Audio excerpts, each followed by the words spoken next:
Se compararmos o homem e os animais com relação à inteligência, seria difícil estabelecer uma linha demarcatória, porque certos animais têm, a esse respeito, uma superioridade notória sobre certos homens. Essa linha demarcatória pode ser estabelecida de maneira precisa?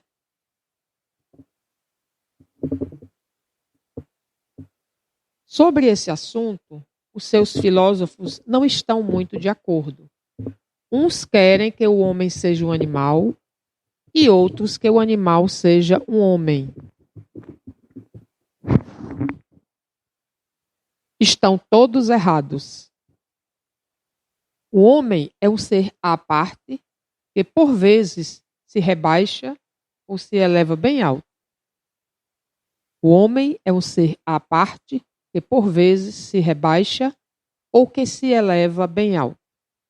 No físico, o homem é como os animais e menos provido que muitos deles. A natureza dá-lhes tudo o que o homem é obrigado a inventar. A natureza dá-lhes tudo o que o homem é obrigado a inventar com sua inteligência para prover suas necessidades e sua conservação. Seu corpo se destrói como o dos animais, é verdade, mas seu espírito tem uma destinação que só ele pode. Mas seu espírito tem uma destinação que só ele pode compreender, porque só ele é completamente livre.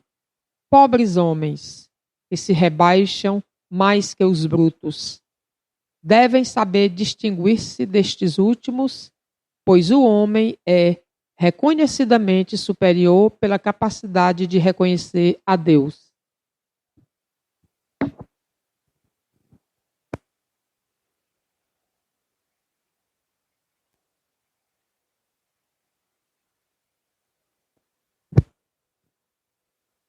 Oi?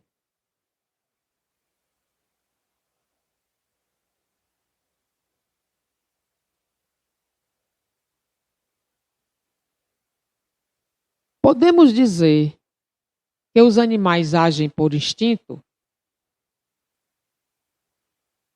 Há nisso um sistema. É bem verdade que o instinto domina na maior parte dos animais, mas não vê que alguns agem com uma vontade determinada? Tem inteligência, mas ela é limitada. Além do instinto, não se poderia negar a certos animais a prática de atos combinados que denotam uma vontade de agir num sentido determinado e segundo as circunstâncias. Há neles, portanto, uma espécie de inteligência, mas cujo exercício é mais precisamente canalizado sobre os meios de satisfazer as suas necessidades físicas e de prover a sua conservação. Neles não há nenhuma criação, nenhum melhoramento. Qualquer que seja a arte que admiremos em seus trabalhos, o que faziam anteriormente é o mesmo que fazem hoje, nem melhor nem pior, segundo formas e proporções constantes e invariáveis. Os filhotes, isolados de sua espécie, constroem seu ninho sobre o mesmo modelo sem terem sido ensinados. Se alguns são suscetíveis a certa educação, seu desenvolvimento intelectual, sempre circunscrito em suas limitações, é por causa da ação do homem sobre uma natureza flexível, porque não fazem nenhum progresso por si mesmos. E mesmo esse progresso é efêmero e puramente individual, porque o animal, quando abandonado a si mesmo, não demora a voltar aos limites traçados pela natureza. Os animais têm uma linguagem? Compreendem-se por outros meios. Os homens têm apenas as palavras como compreendem-se por outros meios. Os homens têm apenas a palavra como meio de comunicação? E o que dizer dos mudos? Os animais, sendo dotados da vida de relação, têm meios de se prevenir e de se têm meios de se prevenir e de exprimir as sensações que experimentam. Pode-se acreditar que os peixes não se entendam? Pode-se acreditar que os peixes não se entendam? O homem não tem, portanto, o privilégio exclusivo da linguagem, mas a dos animais é instintiva e limitada pelo círculo exclusivo das suas necessidades e das suas ideias, enquanto que a do homem é perceptível e se presta a todas as concepções de sua inteligência. Com efeito, os peixes que emigram em massa, bem como as andorinhas que obedecem ao guia que os conduz, devem ter meios de se advertir, de se entender e de se combinar. Talvez o façam entre si, ou talvez a água sirva como veículo de transmissão de certas vibrações. Seja qual for, é incontestável que eles possuem meios para se entenderem, da mesma forma como os animais privados da voz, que realizam trabalhos em comum. Deve-se admirar diante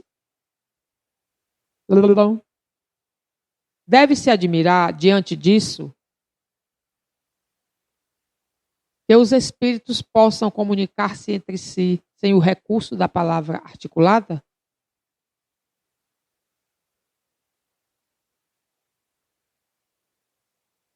Os animais têm o livre-arbítrio em seus atos? Eles não são simples máquinas como se acredita.